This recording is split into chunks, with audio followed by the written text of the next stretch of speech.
Do you hear that? Yes, it's time for Stories with Jen and my trusted reading partner, Wally the Wombat. Please say hello to Wally. Yes, Wally, they're saying hello to you. Wally says hello back. Thank you to the Shoreline Publishing Group for giving me permission to read today's story, which is called The Crafty Magpie, written by Kaitlyn Wheeler and illustrated by Emma Hay. Shall we begin? The Crafty Magpie. You're sitting comfy? Good. There was a girl named Claire, a girl with very, very red hair. Now Claire had a job each day to feed her horse some lucerne hay. Lucerne is a type of grass that horses just love to eat. But Claire had a problem, you see.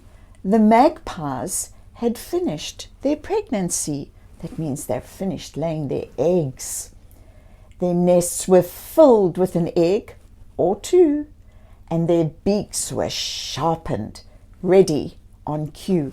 Why do you think their beaks would be sharpened? Yes, so that the mummies can help the little fledglings break out of their eggshells. How many eggs can you see in that nest? Did I hear you say 2? Correct. But when Claire explained her dislike for the bird, her family laughed and called her absurd. On Monday, Claire collected some hay, opened the gate, and went on her way.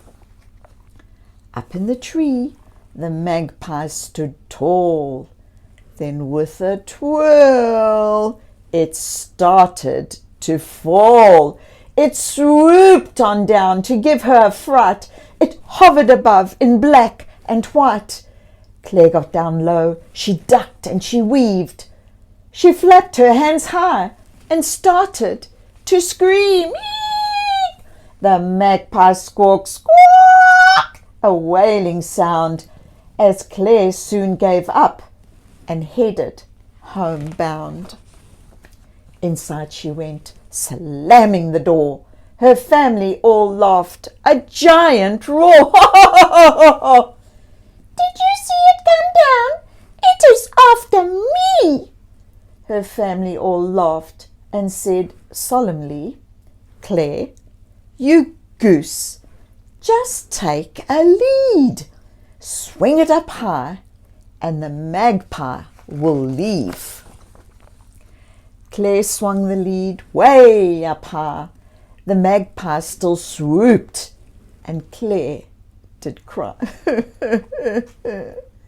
An idea from her dad saw a camping pole, but that was no match for this bird on patrol. Claire with the pole, the magpie just laughed. It flew from the heavens, perfecting its craft. Claire's mum suggested an old rubbish bin, an idea that could possibly gain her a win. But the crafty magpie had played this game before. A bin was no match for the tricks that this bird had in store. Claire tried, but had no luck with this either. Nothing bothered the black and white schemer. She awoke the next morning, her hair all wild, a plan she devised, tactics compiled. From inside the house, Claire's family looked on. Claire was all set, determined and strong.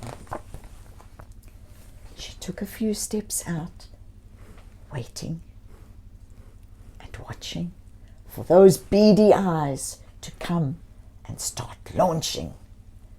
With hay in hand, Claire moved her body slow, waiting for the magpie to put on a show. But no magpie in sight. No sound of squawking. Where had they gone?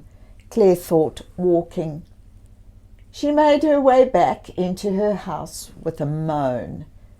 Claire asked her family where the magpie had flown. Claire looked up to the old gum tree, and there, perched together, was a family of 3. Can you see the little fledglings? The magpie looked down and gave Claire a wink, and she knew deep down she would have to rethink. Can you see the mommy magpie giving Claire a wink? Can you give me a wink? Good! She would have to use the seasons ahead to devise a plan that would put her in good stead. But for now, she would watch as the magpies play, scratching and flying throughout the spring day. The end. Did you enjoy that story as much as Wally and myself did?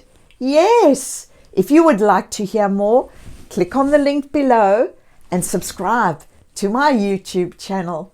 Further down, you can see the instructions to join my Facebook group. Thank you for listening. Until next time, from Wally and myself, bye. See ya.